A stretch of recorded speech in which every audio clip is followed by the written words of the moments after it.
हाँ भाई, क्या हाल है भैया? उम्मीद करता हूँ सब खैरियत से होंगे। आपको याद होगा पिछली वीडियो में हमने डिस्कस किया था कि हमारे यहाँ बेसिक फैसिलिटीज और एंटरटेनमेंट का इतना फुकदान है कि एक जेब्रा क्रॉसिंग भी जो है हेडलाइंस बना लेती है और लोग उस पर एंटरटेनमेंट करते हैं और बड़ा ढंडोरा पीटते हैं। खैर, ये तो बात थी नौजवानों की, लेकिन हमारे यहाँ बच्चों की और बूढ़ों की तो एंटरटेनमेंट या उनके लिए आउटलेट्स तो मौजूद ही नहीं है। बच्चों के पास तो चले ये ऑप्शन मौजूद है कि वो बड़े होंगे तो वो कुछ ना कुछ रास्ता निकाल लेंगे, लेकिन जो बूढ़े लोग हैं, जो ओल्ड एज के लोग हैं, उनके पास ये फैसिलिटी, ये ऑप्शन मौजूद नहीं है। और हम देखते हैं कि वो वक्त से पहले ही बूढ़े हो जाते हैं और फिर इस दुनिया से चले जाते हैं। देखिए, इंसान जो है उसकी फितरत में है कि उसको हर वक्त एक ना एक चैलेंज चाहिए, उसको हर वक्त एक ना एक गोल चाहिए। यही वजह है कि अम्मियाँ जब अपनी रिस्पॉन्सिबिलिटी से फारिग हो जाती है तो घर में कभी पेंट करा रही होती है, कभी डीको पेंट वाला आया हुआ होता है, कभी फर्नीचर वाला, कभी सोफे के कवर, कोई एक्टिविटी चाहिए। तो हम इसके बरक्स क्या करते हैं, अम्मी की पहले मिठाई छुड़वाते हैं, फिर दूसरे काम छुड़वाते हैं, अब्बू को कहते हैं घर पे बैठे और कर करके हर चीज़ छीन लेते हैं और कहते हैं बस आप जी घर पे बैठ के जी तो पाकिस्तान देखें। और फिर ये चीज़ उनको ज़ाहिर डिप्रेस करती है और फिर वो वक्त से पहले बहुत सारे केसेस में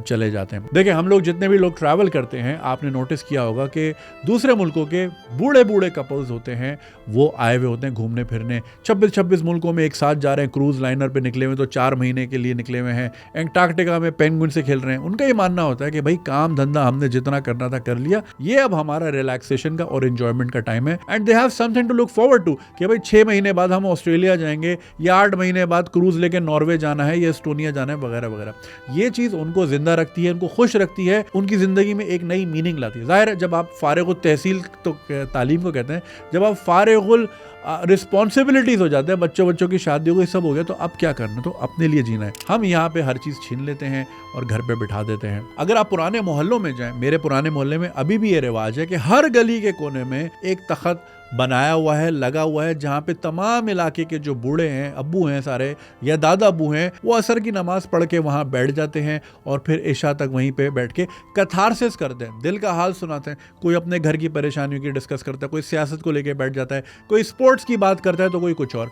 एक उनका आउटलेट होता है। तो पुराने मोहल्लों में तो ये चीज़ मौजूद है, लेकिन अगर आप हिप एंड हैपनिंग मोहल्लों में जाएँ तो आपको पता भी नहीं होता आपके पड़ोस में कोई रहता भी है या नहीं रहता है। अगर वो रहते हैं तो किस एज ग्रुप के लोग हैं, ना मिलना ना जुलना, ना सलाम ना दुआ, बस लिफ्ट में कभी मिल गए तो सलाम कर दिया, पता चला अच्छा ये 603 वाले हैं, अच्छा ये 201 वाले हैं, एंड दैट्स इट। हमारे यहाँ कोई इस तरह के क्लब्स भी नहीं है जहाँ पे बूढ़े लोग जो हैं वहाँ पे जाके बैठ सके। कोई किसी को शतरंज का शौक है तो वो खेले, चेकर्स खेलना है वो खेले, स्क्रैबल खेलना है तो वो खेले, या क्रॉसवर्ड, या फिर एक ग्रुप हो जहाँ पे लोग एक दूसरे से बात करें। एक मेरी नज़र से एक पोस्ट गुजरी थी, एक साहब थे, उनकी बीवी की डेथ हो गई थी, he was in his 50s, और फेसबुक पे उन्होंने ये पोस्ट लिखी थी। अनफॉर्चुनेटली अब वो पोस्ट मेरे पास नहीं तो आपको मैं ज़रूर दिखाता। तो एक ग्रुप की थी, पब्लिक पोस्ट थी, उसमें उन्होंने कहा था कि मैं इस एज ग्रुप का हूँ, ये मेरे शौक हैं और मैं इस टाइप के दोस्त बनाना चाहता हूँ, मैं दोस्त ढूंढ रहा हूँ, अगर किसी का ये इंटरेस्ट मैच होता है तो मुझसे राब्ता कीजिएगा। अब वही बात है,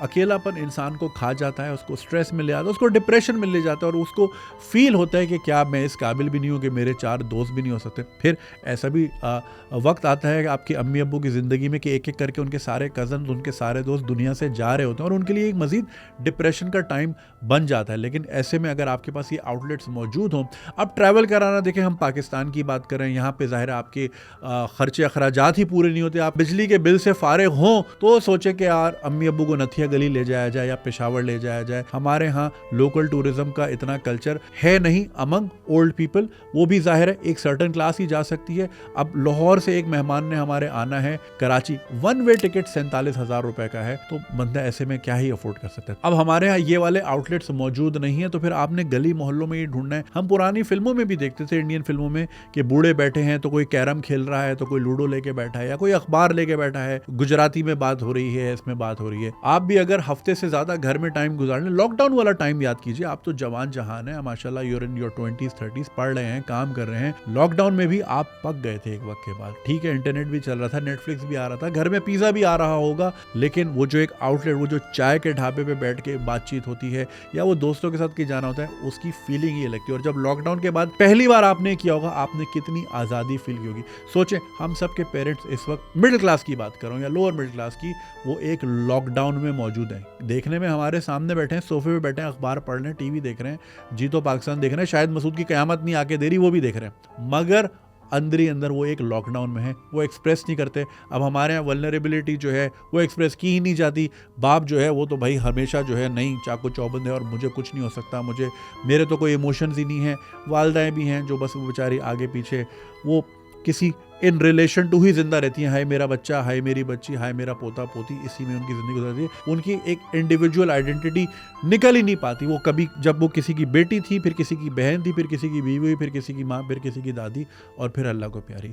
ये ज़िंदगी होती है औरत की। सो पॉइंट यहाँ पे कहने का मकसद ये था कि हम बहुत ज़िंदगी ऐड कर सकते हैं अपने बूढ़ों में, अपने ओल्ड एज के लोगों में, कि अगर हम उनको किसी एक्टिविटीज़ का हिस्सा बना के रखें, या उनकी ज़िंदगियों में उनकी फैमिली या मोहल्ले वाले कोई ऐसा निज़ाम रखें कि जहाँ पे वो लोगों से मिल सकें, उनका एक सर्कल हो। भले रोज ना मिले, हफ्ते में 2 बार ही मिले। मेरे फादर जो हैं, अब हम चूंकि नए मोहल्ले में रहते हैं, वो हर मंडे जाते हैं अपने पुराने मोहल्ले अपने दोस्तों से मिलने।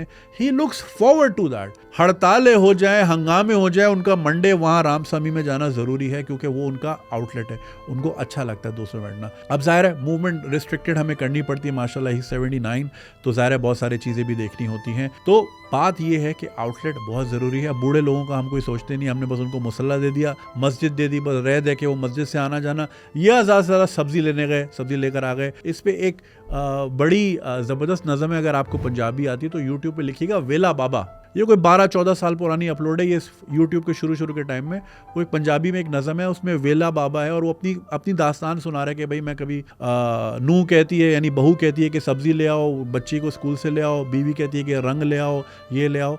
वो बहुत हार्ट टचिंग है, आपको फील होगा, आपको लगेगा कि ये आपके वालिद की ही स्टोरी वो सुना रहे हैं। खैर, हमें सदके दिल से सोचना चाहिए, हमारे एल्डर्स हैं, हमारे बड़े हैं, इनकी दुआएं ही हमें ज़िंदगी में आके लेके आई हैं। कभी वक्त था कि ये भी जवान थे, इनके भी ख्यालात थे, ख्वाब थे और मुस्तकबिल था। अब जाहिर है वो उम्र के उस हिस्से में कि वहाँ बहुत कुछ कर नहीं सकते, बट कम से कम दुआएं तो दे सकते हैं। लेकिन वो हमें कमानी है, उनका ख्याल रखें, उनके लिए आउटलेट्स बना के। तो जितने लोग सुन रहे हैं जिनके पेरेंट्स ओल्ड हैं, एहतमाम करें अपने पेरेंट्स का, उनको लुक आफ्टर करें, दोस्त यार बनाएं, अगर चले गए हैं तो नए बना दें उनके इंटरेस्ट के हिसाब से। एक और चीज़ आपने नोटिस की होगी, वो मियाँ बीवी जो 30, 35, 40, 45 साल तक उनकी शादी रहती है, जहाँ उनमें से एक वफात पाता है, दूसरा साल 1.5 साल मैक्स, इससे ज़्यादा नहीं। क्वीन एलिजाबेथ और प्रिंस फिलिप की ही मिसाल ले लें, सिर्फ साल 1.5 साल के अंदर अंदर क्वीन एलिजाबेथ भी चली, क्योंकि इतना वक्त साथ गुजारा होता है, एक बॉन्ड होता है। और फिर जाहिर है जब वो लोनलीनेस क्रीप इन होती है तो इंसान ज़्यादा सर्वाइव नहीं कर सकता। जब हम इतने सारे बच्चे मौजूद हैं, पोते पोतियाँ मौजूद हैं, तो जीते जी हमें अपने बड़ों को लोनली नहीं करना, उनके बारे में भी कुछ सोचना है और उनके लिए एक अच्छे सर्कल का इंतजाम करना है, उनको एक्टिव रखना है। अगर उनका फल छुड़वाया है और उनकी मिठाई छुड़वाई है तो कम से कम उनका पार्क तो इनेबल कराओ। समझ रहे हैं? ठीक है, वो भी चाइना कटिंग में आधा पाक कराची तो ऐसे ही निकल गया, मगर जितना कुछ हो सकता है उनके लिए करना चाहिए। सिर्फ मस्जिद तक या सिर्फ सब्जी वाले तक यही एक्टिविटी ना रखें उनकी ज़िंदगी में और निकालना। You owe it to your parents and you owe it to your elders. उन्होंने भी आपके लिए बहुत कुछ किया था, अब वक्त है आप भी थोड़ा कुछ करें। बहुत शुक्रिया।